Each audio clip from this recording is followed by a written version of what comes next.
Hey, what's up, it's Nerve. So, before I talk about the depressing shit, I just wanted to talk about this gameplay in the background really quick. I finished the 125 win contract, the Grand Slam, and opened my weapons, and I was fortunate enough to get the Xmc, which is one of the only guns that I still want to get. I still am lacking the PPSH and M16, but it's fine. So, after the 125 win grind, though, I really wasn't amped about playing this game. I really just wanted to get on and finish the weekly contract, which was I needed one more objective win, and I also wanted to try out this gun, which right now I believe this is the bare bones XMC. I had no attachments at all. If I had any attachments, it was because I picked it up off the ground and gotten a few kills here and there, but for the most part it was all stock everything. So just evidence that the gun shreds regardless of whether you have any attachments on it or not. And I apologize to one of my Steam friends, Nightstand. He was in here. He was on the other team. Their team won this one, which is why there's two gameplays here. I wanted to show off the XMC, but also at least end on a win. So he was also in the next match, but we didn't get to lobby up together because of some circumstances. Again, I was only playing one game, so if I hadn't won the next match, I would have lobbied with him. But just apologies to him because he was trying to get his wins and I had already grinded. Basically what had happened before this match, I had gotten online to, you know, like I said, just to get that one objective win finished for the weekly. And one of my Steam friends jumped in on me in my lobby or whatever, in my pre-game whatever. And they were like, hey, let's team up or whatever, and I said, be right back. Because before he got in my, before he joined on me, I was going to go to the bathroom and smoke a cigarette and just kind of chill for a split second and come back, you know, maybe 3, 4, 5 minutes. So I got back a few minutes later and this person was like, are we going or what? And and they were trying to tell me what to play. They were like, and play TDM, I don't want to play objective modes. I'm thinking, well, wait a second, you joined on me and you're already demanding what I play and telling me to hurry up? So I told him, I was like, well look, I'm only in here just for an objective win and then that's it. And I was doing something else. I was trying to get a class set up or something, and they're like, alright, fine, let's just hurry up. So it fucking pissed me off. So honestly, I just jumped out of the game. Again, I wasn't amped about playing much anyway. And screwed around with some other shit for about an hour and then jumped back in Black Ops 3 and went into offline mode in Steam. So just word to the wise, if you ever want to team up with me or join on me or whatever, don't demand that I do exactly what you want me to do or hurry up. I mean, I have so much more pressing, important shit going on in my life. This game is not that important to me. So if someone's trying to pressure me into doing something, I'll just fucking bounce. I don't really care that much about this game. So anyway, all that said, you know, I apologize for the lack of uploads lately, or the lack of commentaries, that kind of stuff, but I've had so much negative shit going on in my life. Mainly to do with the MS. You know, there's a couple other things going on, but mainly the MS stuff, multiple sclerosis stuff. And I know I talked briefly about, well, a little bit in depth about MS 2 years ago when I first was talking about, you know, why my name was what it was, Mr. Nerve Damage, and talking about being diagnosed and the stuff that I was going through at the time. Recently, some of the things have gotten worse. Namely, the brain fog has gotten worse, my energy levels have gotten worse, my muscle spasticity has gotten worse, meaning pretty much when I try to exercise or do stuff that requires physical exertion, whether it's, you know, chopping some wood in the backyard, a couple pieces here or there, or mowing the grass, trying to walk the dogs, you know, just simple shit. My muscles strain and then they start spasming and they just wear out on me real quick. So, and of course, I always have bladder stuff going on. You know, I mean, some of this stuff might be embarrassing to some people, but I really don't give a shit because it's life. It is, you know, it is what it is. Also, you know, in that video 2 years ago, I talked about filing for disability, and I always kind of cringe when I bring that up because, you know, there's a stigma with that, especially if you're a younger person. You know, there's this preconceived idea about what disability is and who's disabled and who isn't and this and that. And I mean, all I can say is the last thing I ever wanted in my life was to be at home all the time, feeling like complete garbage. Dude, 180,000%. I would rather be working.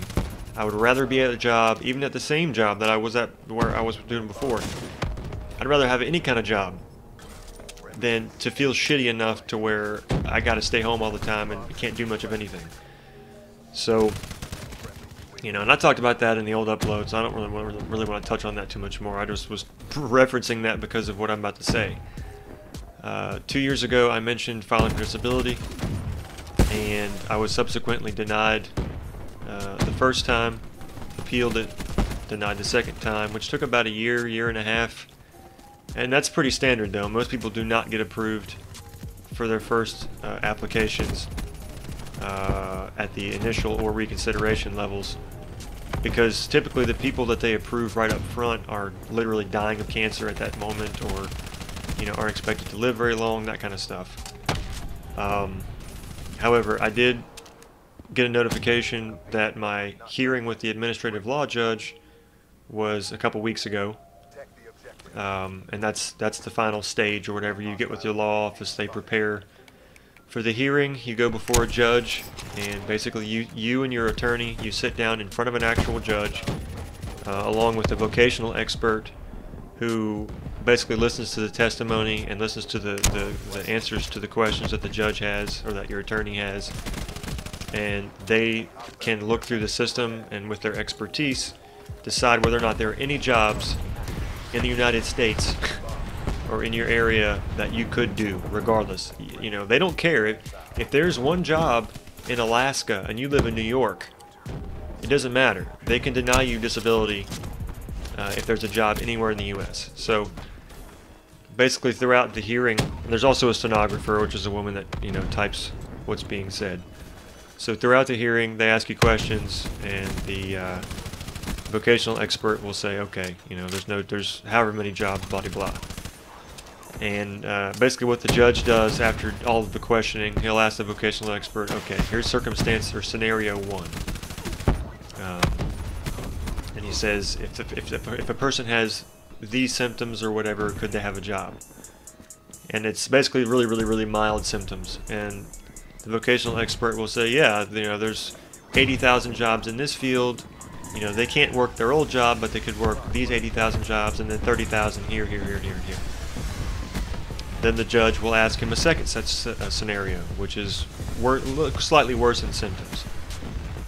And then the vocational expert, you know, yes, 20,000 jobs here, 30,000, whatever, but you know, still can't work his original job. You know, and in my case, the third scenario was the scenario that I'm in currently, and the vocational expert decided there were no jobs that would be available to me, and that I couldn't return to my previous work. So, you know, gearing up for this hearing, I was really freaked out, and I won't know the results of the hearing for another, it could be weeks, it could be months, you know, and so that's stressing me out. But on top of everything else going on with the hearing and the physical stuff, the MS stuff, I developed apparently an ulcer for the first time in my life the week of the hearing, or the week just before. I noticed I started having some muscle spasms and cramps right in the center of my chest and my sternum, and it would extend into my back, and not much acid reflux, but some burping and stuff like that along with it. And I went to the doctor, and he gave me some kind of GI concoction. It was like an allergy medicine, Malox, and a numbing agent, lidocaine or something. And he determined that it was most likely an ulcer, and so I've been having to change my diet. So I haven't been able to have a Coke in 2 weeks. I can't have anything greasy.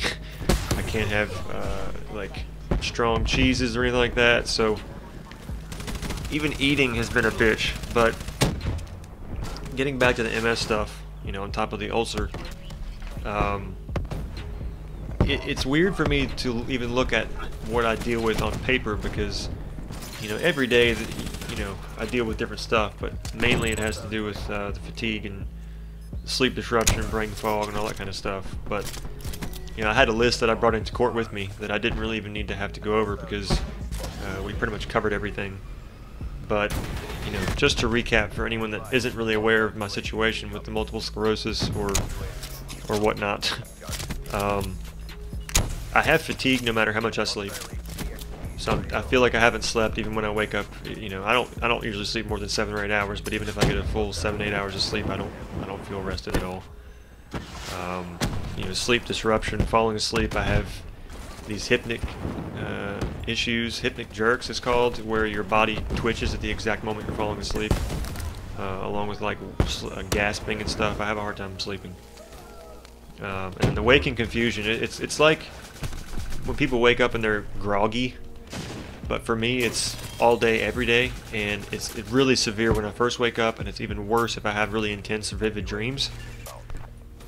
So basically what ends up happening is every day feels different to me, and it's really hard to describe, but it's a very, very uncomfortable feeling. So I never feel the same from day to day.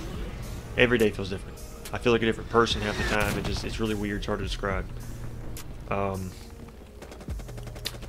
But yeah, I mean, with the brain fog, and I can't think clearly. Every day feels different. Difficulty remembering things. I can't follow conversations very well or detailed instructions.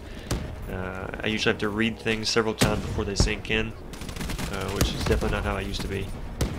Temperature sensitivity, in very hot or cold temperatures, my MS symptoms will flare up, usually temporarily, but some things kind of stick around.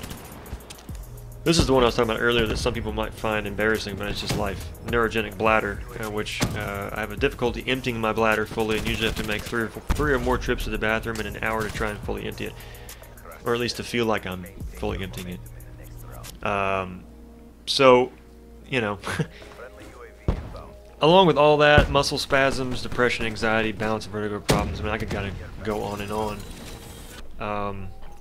You know, the depression aspect of it is one of the worst ones in a lot of ways, because I don't know if it's coming from the lesions on my brain or if it's a quote-unquote chemical imbalance, like a lot of clinically depressed people are, or anxious.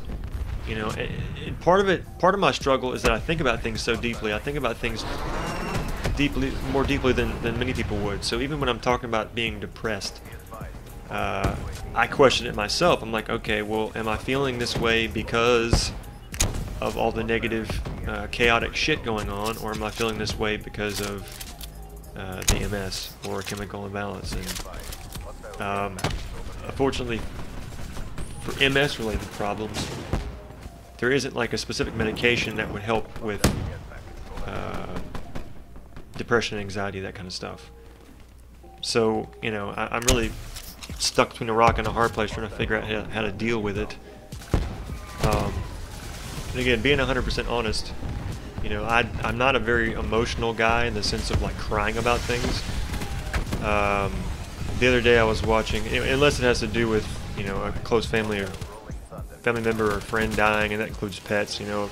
Seeing a dog get euthanized will make me cry instantly, usually, just because I love pets. I love dogs and animals. But the other day I was watching American Ninja Warrior, which I've been watching for many years now, and there's a guy in there named Lance Picus. And I'll put a link either in the video here or in the description about his story. His wife has not been on the show all season with him, and normally she is. And he was the last contestant of the night, and they told his story, or they told his wife's story before he ran. And I'll admit it choked me up. You know, watching it, it hits so close to fucking home, because his wife has MS. She was diagnosed just like myself with relapsing MS about 10 years ago, which is about the same time that I did. But about 2 years ago, when I was diagnosed, yeah. So about 2 years ago, though, she started spiraling downhill real fast. And, well, you can just watch the video and see it, but basically, she went from being able to exercise and do well for herself to being, you know, stuck in a wheelchair. Her voice is shaky. She shakes all over all the time. MS is a fucking dick. It's a bitch. and you can't really predict exactly what's going to happen with the disease. You know, for whatever reason, white males typically do better with it, but white males also have spiraled downhill and died because of it. They say MS isn't a deadly illness, but it kills you because of the disease activity over time.